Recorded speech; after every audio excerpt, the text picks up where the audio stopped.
बोलिए श्री नारायण भगवान की जय। श्रावण मास की कामदा एकादशी की आप सभी को हार्दिक शुभकामनाएं। भगवान की एकादशी मनुष्यों को परम पवित्र तथा समस्त पापों को नष्ट करने वाली है। आज हम भगवान के श्रावण मास के कृष्ण पक्ष की कामदा एकादशी की चर्चा करने जा रहे हैं। और भगवान कहते हैं, भगवान के चरणों में ध्यान जब भी लगता है जब भगवान की कथा से पहले हम कुछ समय तक भगवान का कीर्तन आदि करें। इसलिए आप सब मिलकर मेरे साथ बोलेंगे, बोलो श्री कृष्ण गोविंद हरे मुरारी, हे नाथ नारायण वासुदेवा। श्री कृष्ण गोविंद हरे मुरारी, हे नाथ नारायण वासुदेवा। हे नाथ नारायण वासुदेवा, हे नाथ नारायण वासुदेवा। श्री कृष्ण गोविंद हरे मुरारी, हे नाथ नारायण वासुदेवा। बोलिए श्री नारायण भगवान की जय। बोलिए श्री एकादशी मैया की जय। एक समय राजा युधिष्ठिर, जो पांडवों के राजा थे, इंद्रप्रस्थ के राजा थे। राजा युधिष्ठिर ने भगवान श्री कृष्ण के समीप जाकर कहने लगे कि हे भगवान कृष्ण, हे द्वारकाधीश, आपके चरणों में मेरा प्रणाम है। हे द्वारकाधीश, हे कृष्ण, आपने मुझे सभी मासों की बड़ी ही सुंदर सुंदर एकादशियों का वर्णन किया। और तो और आपने आषाढ़ मास के शुक्ल पक्ष की एकादशी के बारे में भी बताया कि किस प्रकार से देवशयनी एकादशी बनाई जाती है। अब कृपया करके मुझे श्रावण मास के कृष्ण पक्ष की एकादशी का क्या नाम है तथा इसकी क्या महिमा है, यह मैं जानना चाहता हूँ। भगवान श्री कृष्ण बड़े ही प्रसन्न हुए और कहने लगे, युधिष्ठिर, तुमने बड़ा सुंदर प्रश्न किया है। ये प्रश्न जगत का कल्याण करने वाला तथा समस्त पापों को भस्म करने वाला है। भगवान श्री कृष्ण कहने लगे, हे युधिष्ठिर, आपकी बुद्धि बड़ी धर्ममय है। आप हमेशा धर्म से जुड़े हुए ही प्रश्न करते हो, क्योंकि आप भी धर्म के ही साक्षात रूप हो। भगवान कृष्ण कहने लगे, हे युधिष्ठिर, श्रावण मास के कृष्ण पक्ष की एकादशी का नाम कामदा एकादशी है। इसे कामदा एकादशी तथा कामिका एकादशी भी कहते हैं। यह समस्त भक्तों की मनोकामनाओं को पूर्ण करने वाली है। इस दिन भगवान श्री नारायण भगवान का पूजन करना चाहिए, जिनके हाथ में शंख, चक्र, गदा तथा पद्म तथा वरमाला पहने हुए हैं।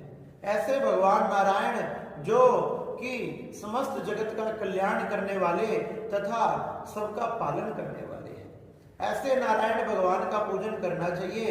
शुद्ध जल से स्नान करें, स्वच्छ वस्त्रों पहनकर भगवान के सामने जाकर इस एकादशी के व्रत का संकल्प करना चाहिए। भगवान को नाना प्रकार से स्नान करवाना चाहिए। गंगा जल से, शुद्ध जल से तथा पंचामृत से भगवान को स्नान करवाकर सुंदर वस्त्र पहनाने चाहिए। अगर आपके घर में गोपाल जी हैं तो उनका इसी प्रकार पंचामृत से अभिषेक करें, शुद्ध जल से, गंगा जल से स्नान करवाएं तथा सुंदर सुंदर वस्त्र पहनाएं। भगवान श्री नारायण का, भगवान श्री कृष्ण और गोपाल जी का एकादशी एक उत्सव होता है। एकादशी को भगवान अपने भक्तों पर सबसे अधिक कृपा करते हैं। इस तरह ही भगवान को सुंदर सुंदर पोशाक पहनाए तथा भगवान के चंदन का तिलक लगाए, भगवान को सुंदर सी पुष्प माला पहनाए और भगवान को तुलसी पत्र चढ़ाए। बताया गया कि भगवान तुलसी दलों से बड़े प्रसन्न होते हैं। जो भगवान पर तुलसी चढ़ाता है उसके भगवान इस जन्म के पाप नष्ट कर देते हैं। तथा इस दिन जो तुलसी माँ के दर्शन करता है उनको प्रणाम तथा नमस्कार करता है और उनके पास घी का दीपक जलाता है और तुलसी मंजरी लेकर भगवान के चरणों में समर्पित करता है, उसके जन्म जन्मांतर के लाखों जन्मों के पाप नष्ट हो जाते हैं। बताया गया कि भगवान नारायण, भगवान कृष्ण तुलसी मंजरी से तथा तुलसी दलों से बड़े प्रसन्न होते हैं।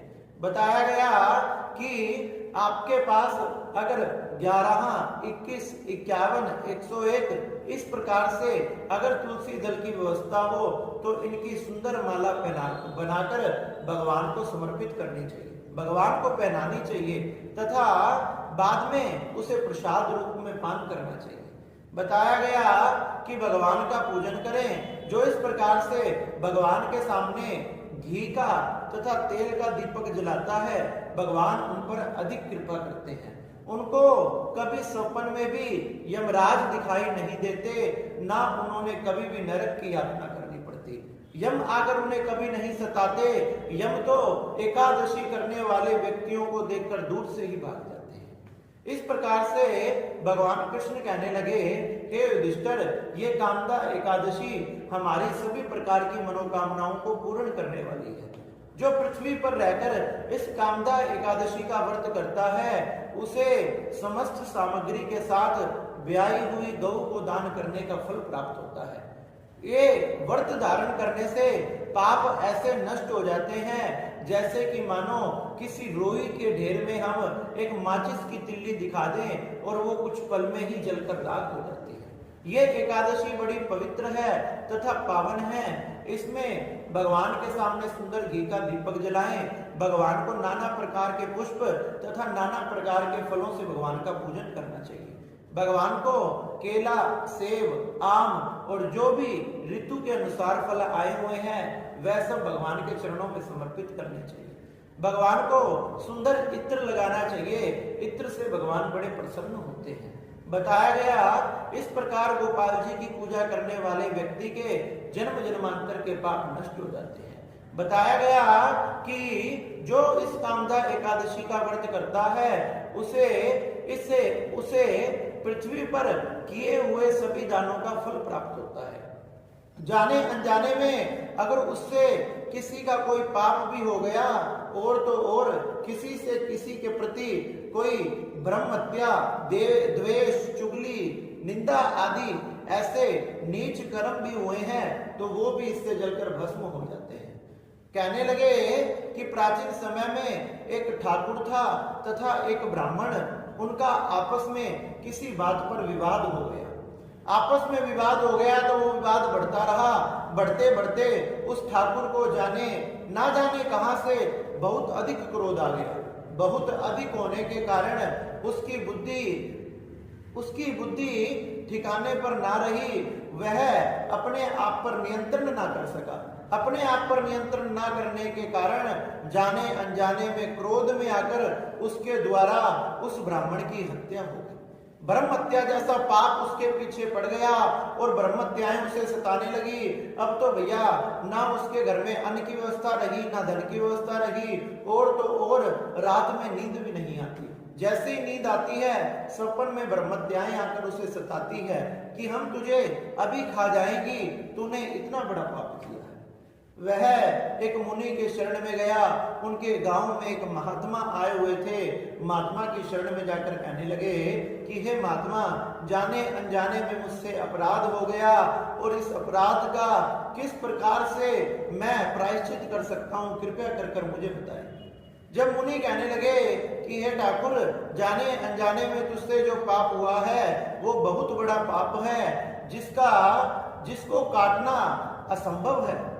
कोई भी पुण्य के द्वारा इसको काटना असंभव है, क्योंकि ब्रह्म हत्या ही सबसे बड़ी हत्या होती है। फिर भी वो ठाकुर मुनि के चरणों में बार बार नमस्कार, बार बार प्रणाम, बार बार स्तुति तथा विलाप करने लगा। तो मुनि ने प्रसन्न होकर कहा कि हे ठाकुर, तुम श्रावण मास के कृष्ण पक्ष की कामदा एकादशी का व्रत करके अगर उसको भगवान के चरणों में समर्पित कर दो तो भगवान अपनी कृपा से तुम्हारे जन्म जन्मांतर के पाप तो क्या, ब्रह्म हत्या जैसे पापों को भी नाश कर देंगे। मुनि के कहे अनुसार उस ठाकुर ने श्रावण मास में कृष्ण पक्ष की इस कामदा एकादशी का व्रत किया। व्रत करके सच्चे मन से भगवान का व्रत किया, भगवान का कीर्तन किया पूरा दिन भगवान का नाम स्मरण करता रहा, मंत्रों का जाप करता रहा तथा रात को भगवान ने उसके सपन में दर्शन देकर कहा कि हे ठाकुर, तेरे द्वारा जो पाप बना था, और पाप ही नहीं, तेरे हाथों से जो ब्रह्मत्या हुई थी, तेरे इस व्रत के प्रभाव से वो ब्रह्मत्या नष्ट हो गई। अब तुम्हें किसी भी प्रकार की चिंता करने की जरूरत नहीं है। इस प्रकार से भगवान श्री नारायण ने, भगवान कृष्ण ने, भगवान श्री परमात्मा ने उस ठाकुर पर भी ब्रह्मत्या जैसे पापों को काटकर कृपा करी। इसी प्रकार से भगवान सब पर कृपा करने वाले हैं। हमने हमारे जीवन में एकादशी का व्रत तो अवश्य रखना चाहिए। बताया गया जो मनुष्य एकादशी का व्रत नहीं करता वह नरक का गामी होता है, क्योंकि भगवान को सबसे प्रिय एकादशी है। इसलिए भगवान वैकुंठ से ये देखते हैं कि उनका कौन सा भगत उनके लिए एकादशी का व्रत करता है। हमसे चाहे अपने जीवन में कुछ भी बन पाए या ना बन पाए, लेकिन अपने जीवन में एकादशी का व्रत तो जरूर करना चाहिए, चाहे कुछ भी हो जाए।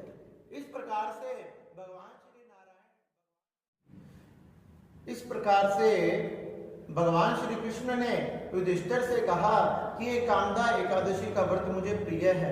भक्त इस दिन जो मुझे पुष्प तथा तुलसी दल आदि समर्पित करता है, इतना प्रसन्न मैं सोना चांदी रत्न मूंगा हीरा जवाहरात से भी नहीं होता। इतना प्रसन्न अगर उसने सच्चे मन से, सच्चे भावों से मेरे चरणों में पुष्प तथा तुलसी दल तथा तुलसी की मंजरी भी समर्पित कर दी, उससे हो जाता हूँ। जो इस एकादशी में भगवान के सामने दीपक जलाता है, वो सहस्त्रों सूर्य के समान प्रकाशित होकर सूर्य लोक में वास करता है। इस प्रकार से भगवान श्री कृष्ण ने युधिष्ठिर को ये श्रावण मास के कृष्ण पक्ष की कामदा एकादशी का बड़ा ही सुंदर व्रत बताया। युधिष्ठिर जी महाराज इस कामदा एकादशी के व्रत को सुनकर, इसकी महिमा को सुनकर बड़े प्रसन्न हो गए और कहने लगे, हे द्वारकाधीश, हे कृष्ण, हे नाथ, ये एकादशी बड़ी पवित्र है।